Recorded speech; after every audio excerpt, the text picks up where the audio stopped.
Assalamualaikum warahmatullahi wabarakatuh. Yang terhormat, dosen penguji ujian kinerja PPG dalam jabatan Angkatan 4 tahun 2021. Perkenalkan, nama saya Sri Sutanti Ningsih SPD. Saya guru biologi di SMA Negeri 2 Sekayam, Kabupaten Sanggau, Provinsi Kalimantan Barat. Sekaligus mahasiswa PPG dalam jabatan Angkatan 4 tahun 2021, jurusan Pendidikan Biologi di LPTK Universitas 11 Maret.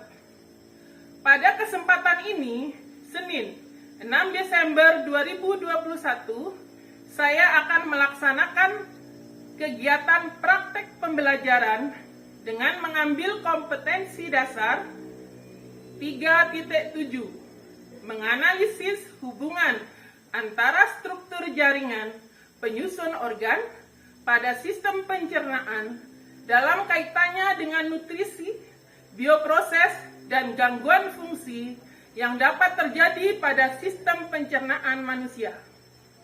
Untuk selengkapnya, berikut video pembelajaran saya. Terima kasih atas perhatiannya. Mohon maaf atas segala kesalahan dan kekurangan. Terima kasih. Wassalamualaikum warahmatullahi wabarakatuh.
Pembelajaran kita hari ini bisa menjadi berkah.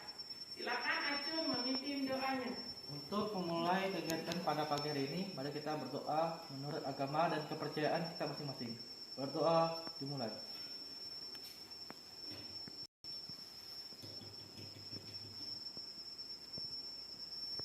Berdoa selesai.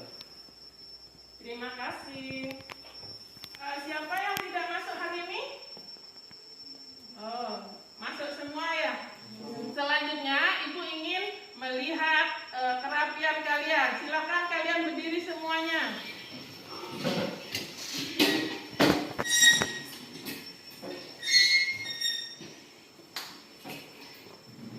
Baik, ya. Pakaian kalian sudah rapi. Silakan duduk kembali.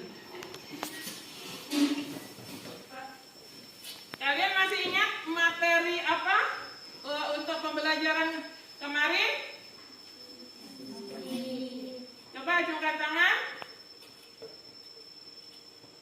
Sistem peredaran darah. Bagus. Apa fungsi sistem peredaran darah? Acungkan tangan. Mengedarkan darah.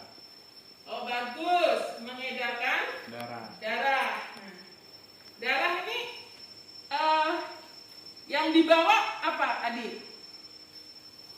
Yang di dalam darah itu yang dibawa apa? oksigen, karbon dioksida, dan sari-sari makanan. Bagus, ya. Apa yang kalian makan tadi malam? Nasi U. Nasi, yang lain? Gorengan. Mie. Apa lagi? Kangkung. Bagus, kalian sudah memakan berbagai macam makanan, ya. Apakah perbedaan antara yang kalian makan dengan feses kalian yang kemungkinan kalian keluarkan tadi pagi? Perbedaannya apa? Bentuknya. Bentuknya bagaimana? Bentuk. Ya berbeda. Berbeda dari sebelum yang berbeda dari yang sebelum kita makan. Bagus. Yang lain? Aroma dan warnanya. Aroma yang di awal segar, sedangkan di feses aromanya busuk. Sedangkan warnanya di awal cerah, di feses kuning. Bagus, ya. Jadi makanan tadi kan berbeda dari bentuknya, dari warnanya, dari aromanya. Hal ini karena makanan itu telah melalui apa? Melalui, ya Adit? Sistem pencernaan. Oke, bagus ya. Melalui sistem pencernaan. Jadi materi kita hari ini adalah Sistem pencernaan makanan. bagus. Sistem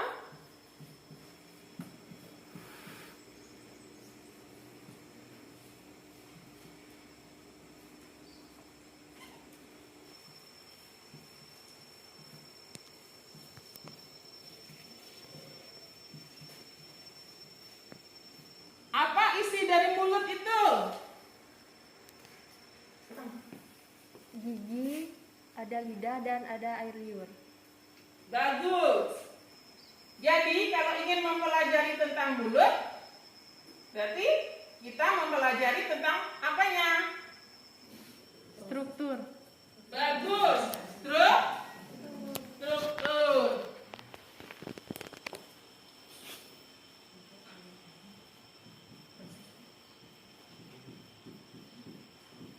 Jadi tujuan pembelajaran hari ini kita ingin mempelajari Struktur organ-organ pada sistem pencernaan manusia. bagus, Liberty.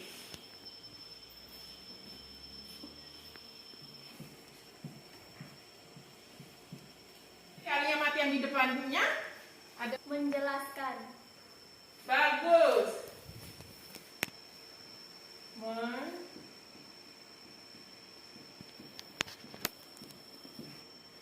Makanan yang ada di mulut tadi kan dikunyah akan menjadi Halus. makanan tadi akan menjadi halus. Bagus. Nah, berarti mulut itu akan memiliki fungsi. Berarti yang kita pelajari yang kedua adalah Fungsi organ-organ pada sistem pencernaan manusia.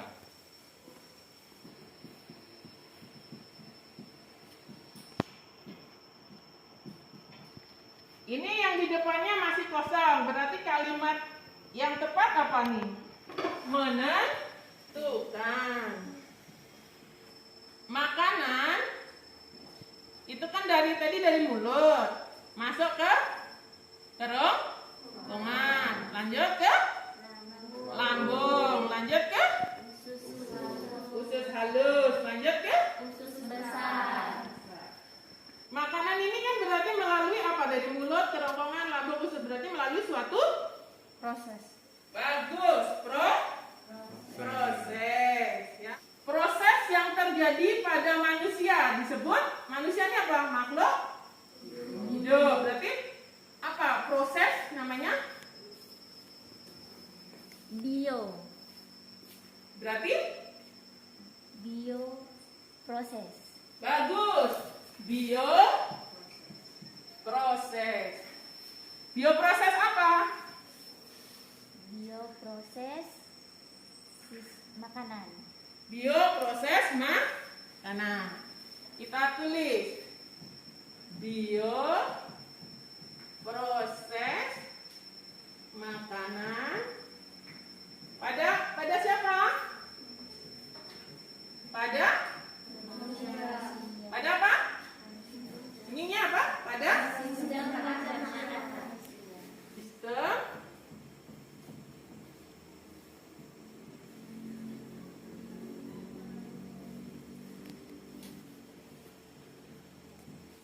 Ini kan masih kosong depannya. Berarti apa yang paling tepat nih? Bioproses makanan pada sistem organ pencernaan manusia. Yang paling tepat apa? Menjelaskan. Lebih mendalam lagi. Menentukan. Menentukan. Lebih mendalam lagi. Menganalisis. Bagus. Menganalisis. Bagus sekali. Kalian sudah bisa menentukan pembelajaran kita hari ini. Pembelajaran kita hari ini adalah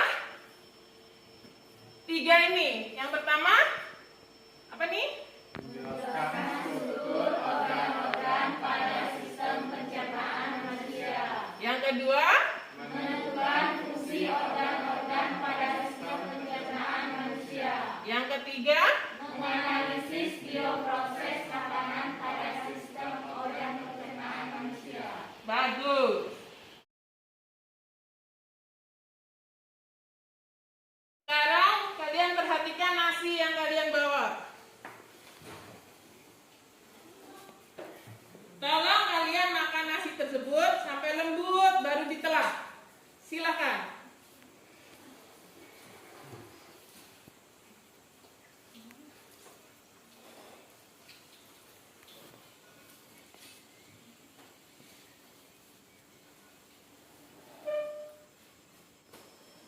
Udah dikunyah semuanya? Apa perbedaan rasa dari nasi yang sebelum dikunyah di awal dengan yang setelah dikunyah lama? Rasanya manis. Bagus. Ada yang tahu penyebab rasa manis tersebut? Adanya enzim. Bagus ya. Enzim yang ada di mulut adalah bernama enzim petialin. Ada yang tahu fungsi enzim petialin? Mengubah amilum menjadi glukosa. Bagus sekali adik. Ya. Fungsi enzim petialin adalah mengubah amilum menjadi glukosa. Ya. Berarti itu adalah proses kimiawi atau mekanik? Proses kimiawi. Bagus, proses kimiawi. Berarti kalau yang mekanik yang bagaimana? Mengubah dari yang kasar menjadi halus. Bagus sekali adik. Perhatikan tujuan pembelajaran kita hari ini. Ada 3 tujuan pembelajaran. Berarti rumusan masalah yang pertama apa nih? Bagaimanakah struktur organ-organ pada sistem pencernaan manusia? Bagus sekali Adit. Silakan Adit tulis ke depan. Selanjutnya rumusan masalah yang kedua apa? Apakah fungsi organ-organ pada sistem pencernaan manusia? Bagus, silakan tulis ke depan.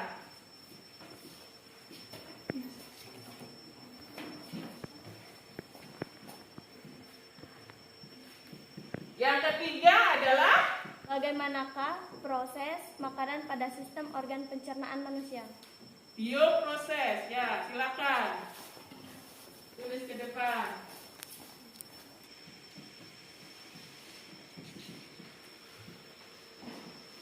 Bagus, kalian sudah berhasil merumuskan masalah. Selanjutnya kalian akan membahas permasalahan yang telah ada. Ibu akan membagi menjadi 3 kelompok. Kelompok 1, Claudia, Denti, Berti, Christopher, dan Desi. Kelompok 2, Dila, Nora, Adit, dan Elsa. Kelompok 3, Alia, Evi, Sherin, Siska, dan Andreas. Untuk kelompok 1,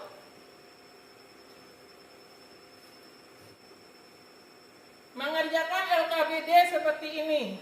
Nah, di sini nanti kalian jelaskan bagian organ-organnya dan strukturnya.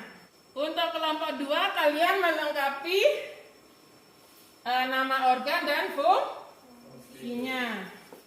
Untuk kelompok 3, kalian membuat diagram sistem pencernaan manusia dan praktikum uji kerja saliva untuk membuktikan dari fungsi dari enzim peti alin. Untuk prosedurnya ada di LKPD. Jelas? Jelas. Silakan kalian berkelompok. Berikut LKPD untuk masing-masing kelompok. Ini untuk kelompok 1.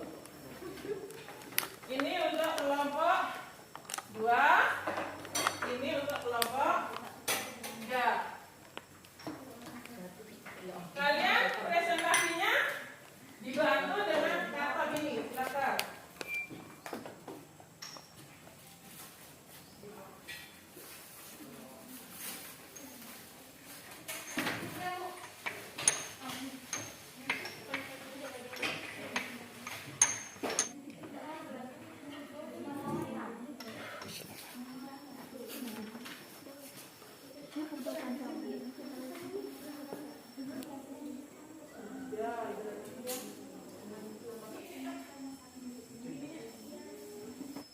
Nah, cukup.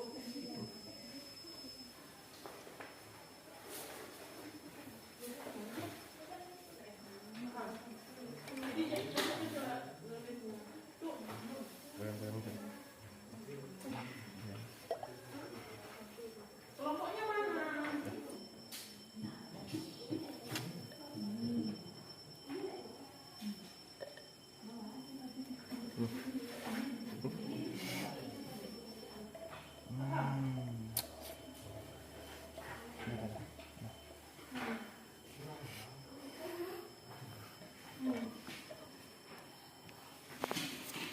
Kalian bisa mencari informasi tambahan untuk menjawab permasalahan kalian lewat internet. Silakan.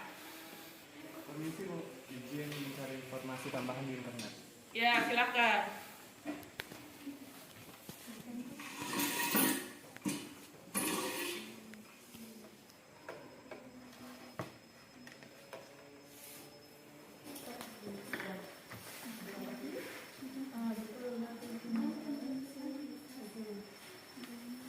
Bagaimana kalian? Udah selesai semuanya? Sudah. Baiklah, kalau begitu, silakan kelompok 1 mempresentasikan hasil diskusinya.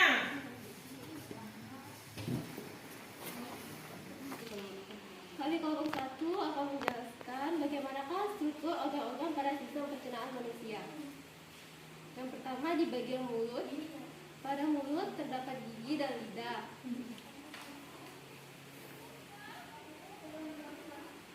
Gigi pada manusia berjumlah 32, yaitu di bagian bawah terdiri dari M, geraham gigi,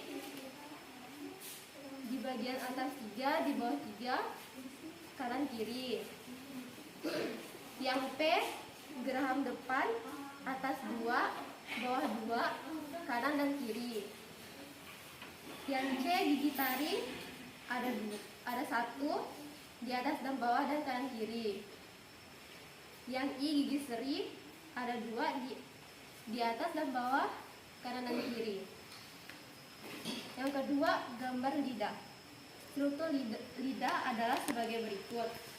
Lidah bagian depan untuk mengecap rasa manis. Lidah bagian samping untuk mengecap rasa asin dan asam. Lidah bagian belakang untuk mengecap rasa pahit. Yang ketiga, kelenjar ludah.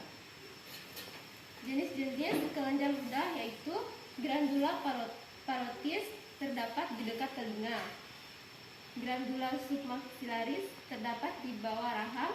Yang ketiga, glandula sublingualis terdapat di bawah lidah.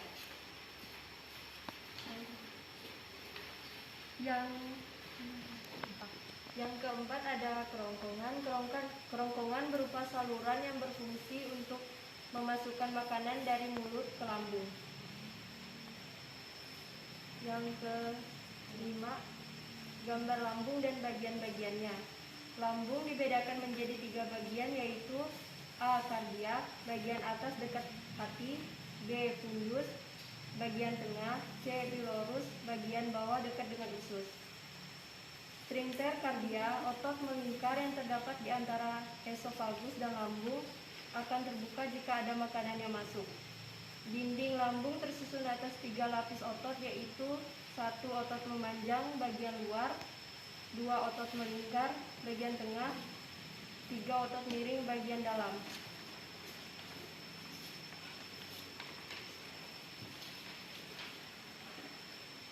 Yang keenam, gambar usus halus dan bagian-bagiannya. Usus halus berupa tabung yang panjangnya sekitar 6-8 meter yang terdiri dari yang A. Duodenum atau usus 12 jari, panjangnya kurang lebih 0,25 meter. Yang B. Jejunum yang panjangnya kurang lebih 7 meter. Yang C. Ileum yang panjangnya kurang lebih 1 meter. Dalam usus halus ini terdapat pili atau jonjot usus halus. Yang ketujuh, gambar usus besar dan bagian-bagiannya. Usus besar terdiri dari A. Kolom naik disebut kolom ascendens, B. Kolom mendatar disebut kolom transversum, C. Kolom turun disebut kolom descendens.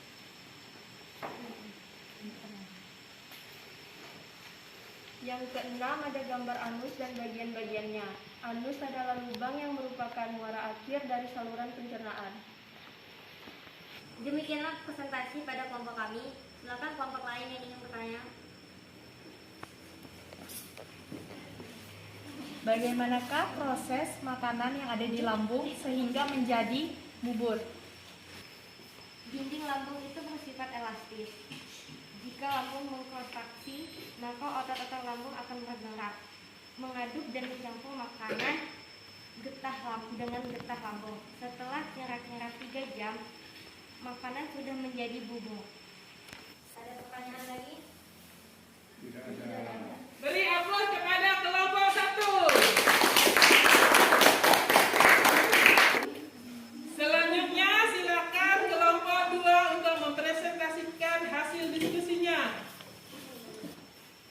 Kami dari kelompok 2 akan mempresentasikan tentang apakah fungsi organ-organ pada sistem pencernaan manusia.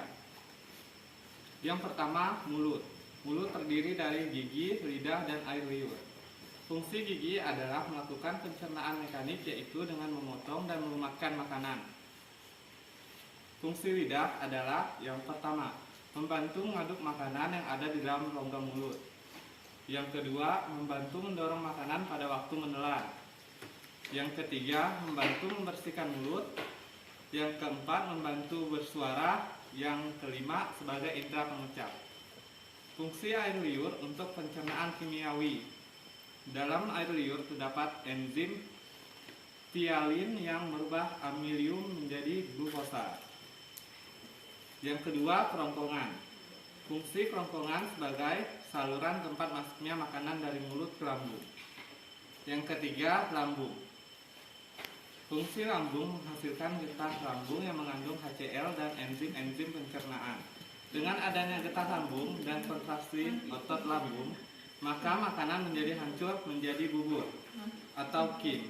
Fungsi HCl pada lambung adalah yang pertama, mengubah pH lambung menjadi lebih asam. Hal ini menyebabkan kuman yang masuk bersama makanan akan terbunuh. Yang kedua, mengaktifkan enzim yang dihasilkan oleh getah lambung. Yang ketiga, merangsang keluarnya getah lambung. Enzim-enzim pada lambung adalah yang pertama enzim renin, mengendapkan kasein dari air susu. Yang kedua enzim pepsinogen, merangsang pepsinogen menjadi pepsin.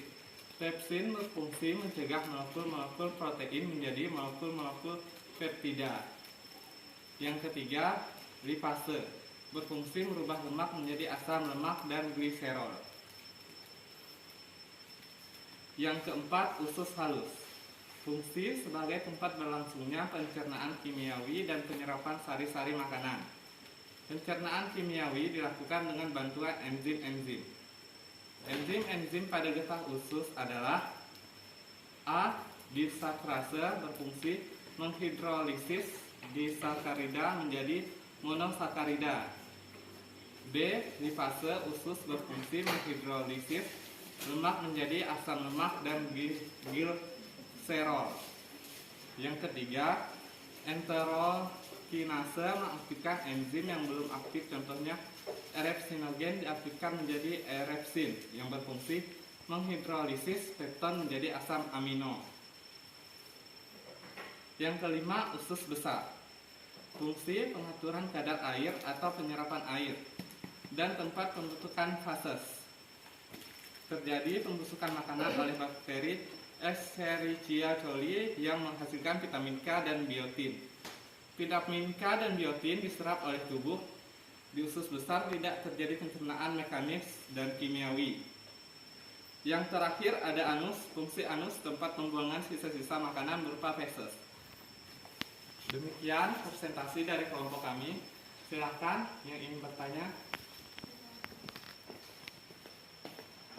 Apakah proses hidrolisis itu?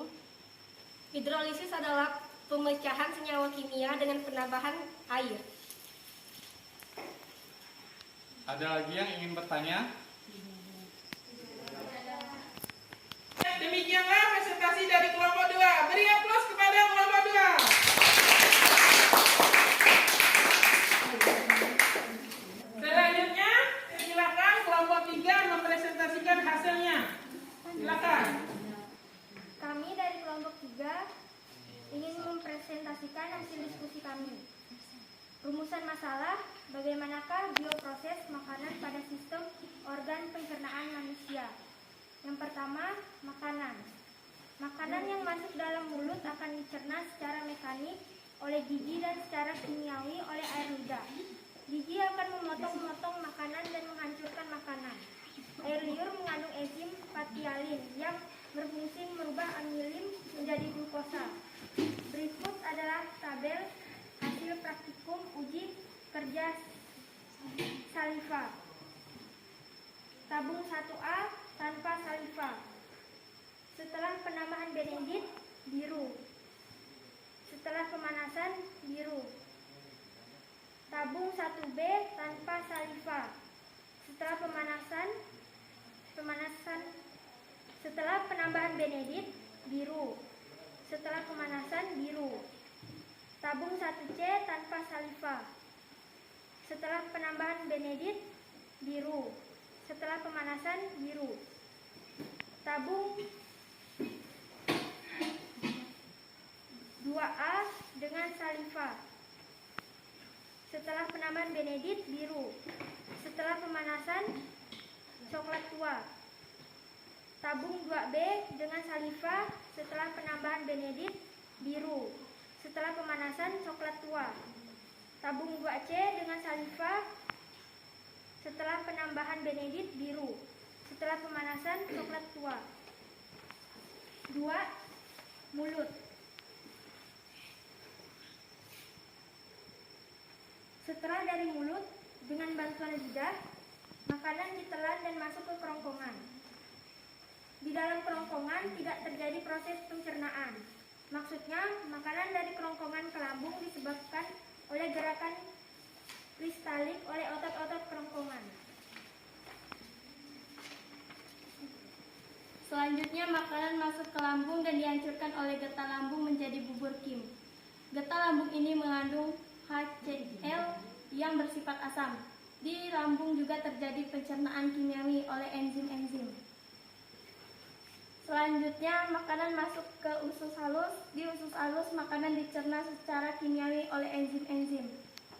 Selanjutnya, makanan masuk ke usus besar. Di usus besar ini terjadi proses penyerapan air dan pembentukan feses. Di usus besar terdapat bakteri Escherichia coli yang akan membusukkan makanan. Bakteri ini akan mensintesis vitamin K dan biotin yang akan diserap oleh tubuh. Dan yang terakhir, di anus ini merupakan muara dari saluran pencernaan makanan, tempat keluarnya sisa-sisa makanan, keluarnya feses akibat dari kontraksi otot-otot yang ada di anus. Sekian dari kami, apakah ada kelompok yang ingin bertanya? Bagaimanakah proses penyerapan sari-sari makanan di usus halus? Penyerapan sari-sari makanan di usus halus dilakukan oleh villi atau jonjot usus halus. Villi ini berfungsi untuk memperluas permukaan usus halus. Villi ini tersusun atas pembuluh darah dan pembuluh limfa. Apakah ada lagi yang ingin bertanya? Tidak ada. Sekian dari kelompok kami, terima kasih. Beri aplaus kepada kelompok 3.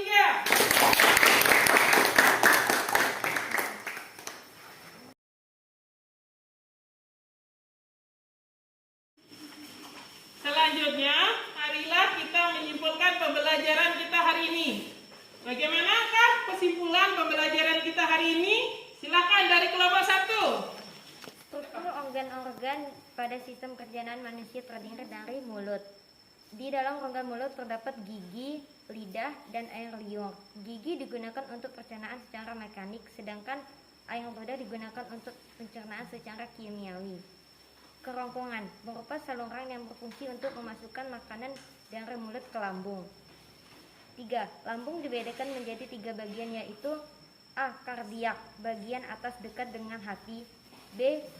Fundus, bagian tengah. C. Pilorus, bagian bawah dekat dengan usus. 4. Usus halus berupa tabung yang panjangnya sekitar 6-8 meter yang terdiri dari A. Duodenum, usus 12 jari. B. Jejunum. C. Ileum. Dalam usus halus ini terdapat fila atau jonjot usus halus. 5. Usus besar terdiri dari A. Kolom naik disebut kolom ascendens. B. Kolom mendarat disebut kolom transversum. C. Kolom turun disebut kolom descendens. 6. Anus adalah lubang yang merupakan muara akhir dari saluran pencernaan. Sekian dari kesimpulan kami. Oh, bagus. Selanjutnya dari kelompok 2, kesimpulannya apa? Coba. Jadi kesimpulannya fungsi organ pada sistem pencernaan manusia adalah: 1. Mulut digunakan untuk pencernaan secara mekanik dan secara kimiawi. 2. Kerongkongan merupakan saluran yang berfungsi untuk memasukkan makanan dari mulut ke lambung. Lambung berfungsi menghasilkan getah lambung yang mengandung HCl dan enzim-enzim pencernaan. Di dalam lambung, makanan dirubah menjadi bubur. 4. Usus halus berfungsi sebagai tempat berlangsungnya pencernaan kimiawi dan penyerapan sari-sari makanan. 5. Usus besar berfungsi untuk mengatur kadar air atau penyerapan air dan tempat pembentukan feses. 6. Anus berfungsi sebagai saluran pembuangan feses. Sekian dari kesimpulan kelompok 2. Bagus ya. Selanjutnya kesimpulan dari ketiga, dari kelompok 3. Silakan. Kesimpulan dari bioproses makanan pada sistem organ pencernaan manusia adalah: makanan yang masuk dalam mulut akan dicerna secara mekanik oleh gigi dan secara kimiawi oleh air lidah. Gigi akan memotong-motong makanan dan menghancurkan makanan. Air liur mengandung enzim protein yang berfungsi merubah aminin menjadi glukosa. Setelah dari mulut, dengan bantuan lidah, makanan ditelan dan masuk ke kerongkongan.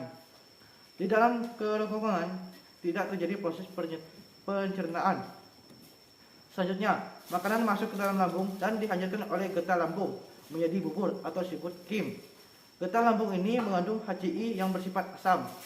Di lambung juga terjadi pencernaan kimiawi oleh enzim-enzim. Selanjutnya, makanan masuk ke usus halus. Di usus halus, makanan dicerna secara kimiawi oleh enzim-enzim. Di usus halus ini, sari-sari makanan diserap dan masuk ke sistem peredaran darah. Penyerapan sari-sari makanan ini oleh villi atau disebut jonjot usus halus. Selanjutnya, makanan ke usus besar. Di usus besar terjadi proses penyerapan air dan pembentukan feses. Feses keluar melalui anus. Keluarnya feses akibat dari kontraksi otot-otot yang ada di anus. Demikian kesimpulan dari kelompok 3. Bagus. Jadi tepuk tangan kepada semua kelompok karena bisa menyimpulkan hari ini. Perhatikan dasar manusia ini. Yang ini apa? Mulut. Yang ini? Kerongkongan. Yang ini? Lambung. Yang ini? Usus halus. Yang ini? Usus besar. Yang ini? Anus. Bagus, kalian bisa melihat struktur organ-organ pada sistem pencernaan manusia melalui torso ini. Selanjutnya, kalian kembali ke tempat duduk kalian yang rapi dan ibu akan mengadakan tes tertulis. Silakan. Ini adalah tes tertulis yang harus kalian kerjakan dan di sebaliknya ada angket yang kalian harus isi. Silakan. Bagi ke belakang. Yang udah dapat soalnya langsung bisa dikerjakan.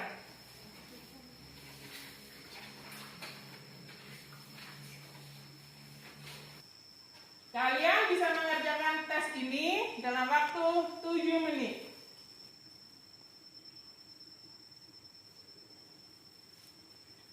Oh, baiklah, waktunya sudah habis. Mari silakan kumpulkan ke depan. Silakan. Cepat, silakan ke depan.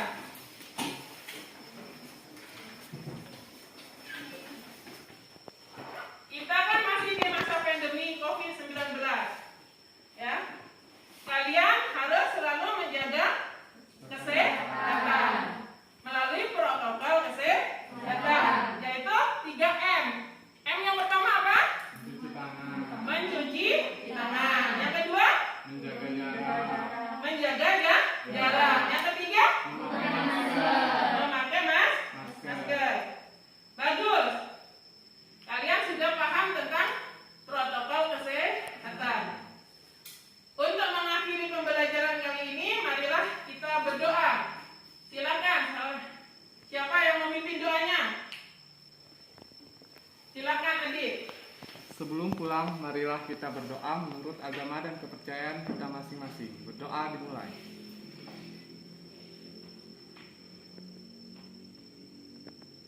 Berdoa selesai.